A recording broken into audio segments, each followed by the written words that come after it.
Hali gani mwanafamilia wa channel tupendwa hii hapa ya Kileo Media. Kama ndo mara kwa kwanza, basi nikusii usisahau kusubscribe, kulike, kushare pamoja na kucomment. Bwana Azizi Ki hoi kitandani, tumeweza kuona aliweza kufanyiwa mambo mengi katika kuhakikisha hali yake inakuwa sawa, lakini leo hii tumeweza kuona ni namna gani ambavyo alivyokuwa katika kipindi kigumu na mpaka kupelekea yeye kuweza kufika hapo alipo. Jambo hili limewafanya watu wengi waweze kujiuliza maswali mengi na kusema kwamba kwa nini haya yote yamekuwa yakimtokea bwana mkubwa Azizi Ki, kwa sababu kuna mambo mengi ambayo watu wengi hawaamini na hawatamani kuweza kuyasikia, na kisha wengi wao wakasema kwamba yatupaswa kuweza kuhakikisha kila kitu kinakuwa katika ustadi ulio imara, kwa sababu tunaona kabisa kuna namna ambavyo watu wamekuwa wakichukulia ndivyo sivyo kuumia kwa bwana mkubwa Azizi Ki. Na pia watu wengi wameweza kusema kwamba toka aweze kuingia kwenye mahusiano na bibiye Hamisa Mobeto, amekuwa mtu ambaye hakupata majanga kila wakati. Huenda Hamisa Mobeto akawa sababu ya yeye ya haya yote, kwa sababu kila wakati amekuwa mtu ambaye anapitia magumu katika kufanya kazi zake, na wengi wakasema kwamba kwenye hili yatupaswa kuweza kuhakikisha kuwa makini sana,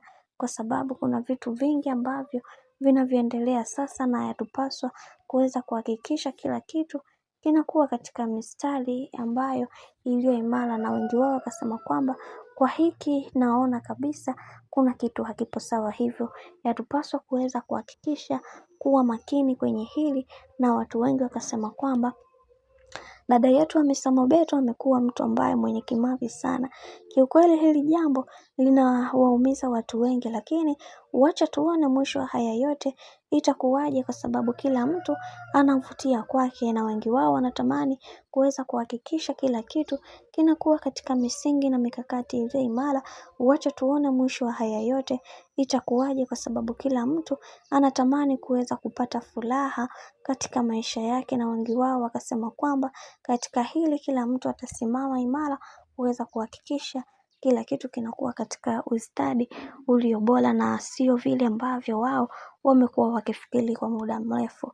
Bwana, mambo ndo kama hivyo, na acha tuone mwisho wa haya yote itakuwaje, kwa sababu kuna mambo mengi ambayo yanayoendelea kwa kipindi hiki, hivyo yatupaswa kuweza kuhakikisha kila kitu kinakuwa sawa. Na wengi wao wakasema kwamba yatupasa kuhakikisha kuwa makini katika kila hatua ambayo inatokea katika maisha, kwa sababu kuna mambo mengi ambayo yanayoendelea kwa kipindi hiki, hivyo yatupaswa kuweza kuhakikisha maisha yetu yanakuwa katika misingi na mikakati iliyo bora zaidi. Mimi nikusii kama ndo mara kwa kwanza, usisahau kusubscribe, kulike, kushare pamoja na kucomment.